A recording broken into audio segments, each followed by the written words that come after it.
Hi guys, nice to meet Hello. you. Nice to meet you. First, I'd like to know how was for you to go back to the characters. So fun. It's such a great job. The writing is so exceptional and so fun, smart. It's all the things like I wish I was, and the character is so specific and messy and multi-layered and complicated and is constantly making giant mistakes, and that is a really fun world to play in. And for you, Rufus? Well, for me too, this job is something that we both really love doing.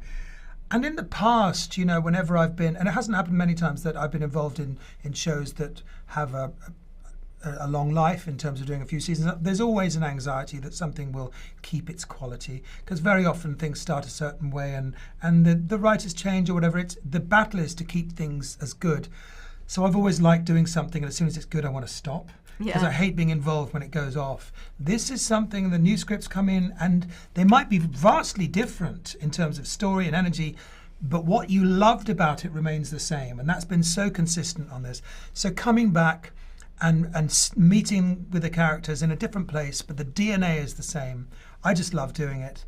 And I love the fact that the story goes places you would never expect, but the kernel of that relationship, which is not really about, to me, whether they're married or divorced or coming together or apart, whatever form it is, at any time, it has that dynamic between them that is really fun to play and hopefully fun to watch.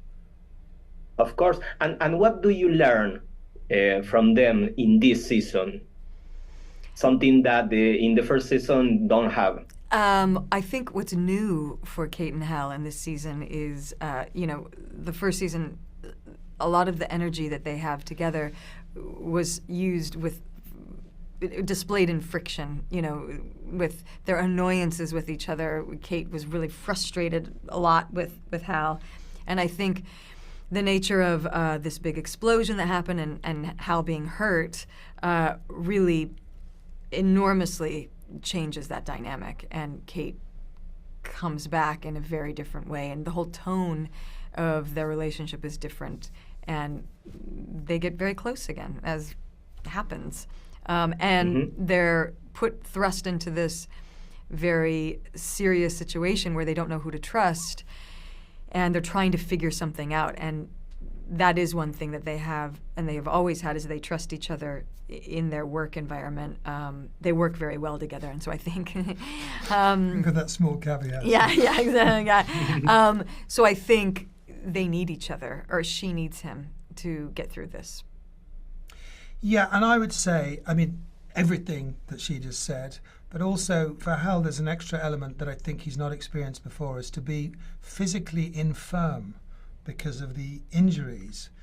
And I think it's kind of an intimation of the future that suddenly he arrives at, that is quite scary, of him being decrepit and her being younger, which is exaggerated and really illuminated by him being injured in that way. And that dynamic, I think, is a bit of a struggle, because he doesn't have the physical independence when he wants to tell her to screw herself. Right, he can't walk He out of the room. still needs her to tie his shoes, which is, and it's not that basic thing we've seen before of like masculine pride, blah, blah. It's just an added colour and complication.